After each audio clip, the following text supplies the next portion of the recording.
happy.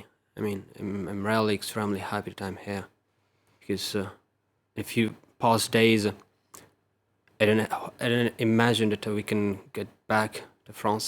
It was too much complicated. My wife, my family, everybody there, they were worried about about us. They didn't know if we can go back. We were there. I mean, we were hiding ourselves every day. We were changing situation. I mean, our locations.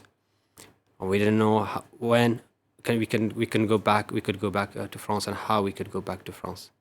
And just to clarify for our viewers, you went on holiday to Afghanistan because you normally live in France, but you've got family still in Afghanistan and you've just had a baby. So congratulations for that. And you wanted to introduce the baby to your family. Is that was the reason you went back? Exactly. Thank you just for your congratulations. Exactly. I've had a son. Just a few months ago. I mean, he has 9 months right now. So we only heard about Taliban's progression in Afghanistan, and we heard that the U.S. troops and Turkish troops will assure the security of the airport. My wife and I, we thought about it, and we said maybe it would be the last chance for us to go there and to visit our family for the last time.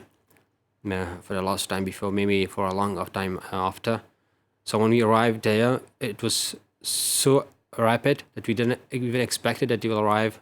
The Taliban would capture Kabul and seize Kabul in that amount of, span of time, and so it was really very complicated. Yeah. So you couldn't possibly have imagined how your holiday would pan out when you booked it and when you arranged it. Not at all. Not at all. This all happened so fast. Yeah. Tell us a little bit about the journey itself. I mean, we see these awful pictures of Kabul airport, the people desperately trying to get on planes. What's the scene like? What does it feel like to be in that enormous confusion, the crowds, the chaos, the smells, the jostling, the fear? Tell us about it. It's a real chaos. It's a real chaos. Donc, everybody runs. Everybody runs. They don't know what to do. They don't know where to go exactly. So there are women, there are children, there are old people. Everybody is there. Everybody has hopes to get out from Afghanistan. They are all before the U.S. checkpoints and gates. They hope to enter the airport. But there are so many people. That the way, the access, the entry for them is quite difficult. I myself lost my mother-in-law about 5 or 6 days ago. She had a U.S. visa, and she was supposed to get in the plane. Just a few hours before, she was trampled there, and she was dead at the airport. She was with my father-in-law. We've lost my father-in-law also, but fortunately, we found him. He's all right. Although he was crushed also, but he is all right. But unfortunately, I lost my mother-in-law there in the airport. I'm so sorry. Amongst and people crowd. get lost amidst the crowds. Is that right? Is that what happened? Everybody got separated because of the confusion. Yeah, because of the confusion, everybody runs everywhere. They don't know where to go exactly. It's quite it's quite disorder. It's like I don't know how to explain it to you. People. There are too many people. And there are so small place, so small number that can have the access to the airport. So it's why this scene of crowd is there. Everybody thinks they can get out, but no, it's impossible. That the Taliban who shots in the air, the U.S. troops shots in the air. But every day there are too many people who dies there. Just to give you the number of the night my mother-in-law died, there were 5 deaths. It was 3 women and 2 children. Who's responsible? We don't know. Is it the US troops? No, we don't know. Is it the Afghan?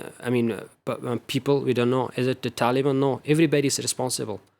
But I think that the real responsible was maybe it was the Afghan lost president, who flew, Mr. Ashraf Ghani. It was him. He didn't want to go. He didn't want to leave the power.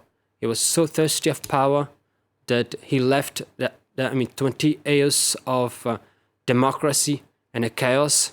He left the 20 years of hope of the people in chaos, in a situation that right now everybody, the only thing they wish is to get out of Afghanistan and to run away from Taliban regime.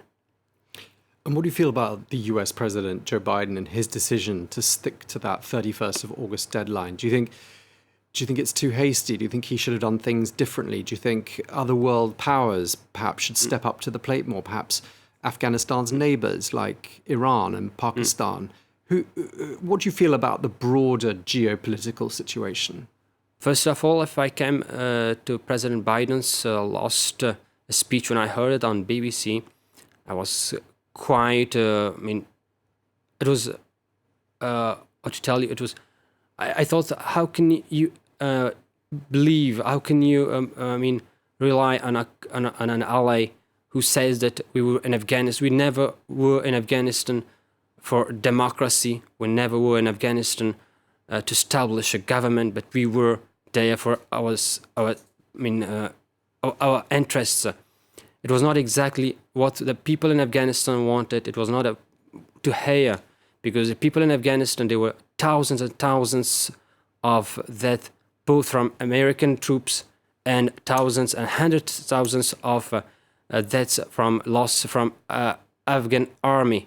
So what we wanted, what we believed until now, that you say is our ally, they will stand, side by side to us to loot, to combat the terrorists, the Taliban terrorists and other terrorist groups, because Taliban are not only one group of terrorists, they are composed, they're a mixture of terrorist groups.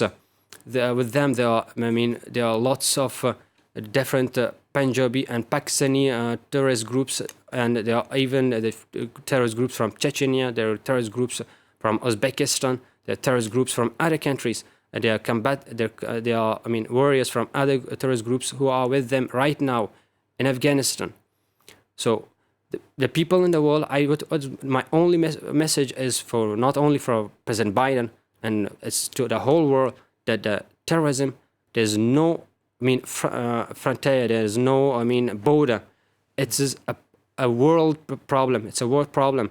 What happens in Afghanistan is a world problem. It's not only Afghans' problems, as it is said by President Biden. No, it's not Afghans' problems. It is the world's problem. It's a regional problem. Yeah, it's a world problem. It's a world problem. A few days ago, I was just discussing with a friend of mine. He's a doctor. He said a phrase which kept my attention, and he said, "Did you?" I'm sure maybe the whole world saw what happened. People who fall out of the airplane. He said, "It's not the only people who fell on the ground from the airport. It's the humanity who who has fallen to the ground." It is exactly what happened. It's a humanitarian crisis there in Afghanistan. To come to the second part of your question about the geopolitical game or the geopolitical position of Afghanistan, it's another thing. It's too complicated. Every country in the region, every power in the region has their own interest in Afghanistan, because the situation of Afghanistan is in the heart of the Asia. It's at the center of the Asia. So, of course, if they want to show their interest, they need to have their own influence in Afghanistan on different groups. Look what happened. For example, Taliban, they were out of the game, but it was Russia and China, then it was Iran who came to help them. Although they were they've always been in Pakistan, and they have their own places in Pakistan, because Pakistan is the original and the most influential country amongst Taliban. But lately, the other countries who saw their interest in Taliban group, so they came to them. Today, I mean, Russia has become a very important part of the game. So a lot of interference from a lot of different players. Exactly. Let me come back just to your personal story, because we're running short of time. I just want to ask you, you've presumably you haven't brought your whole family with you. You've left people behind in Afghanistan. What are your concerns for them? What sort of a future do you think they're going to have living under the Taliban? My concerns are security concerns. There's no future for them. I have my family who were with the Americans, who have studied in America. I cannot give their names because I have family, they've studied, they're doctors who studied in America, in the United States, who wanted to come to Afghanistan back to help Afghan people.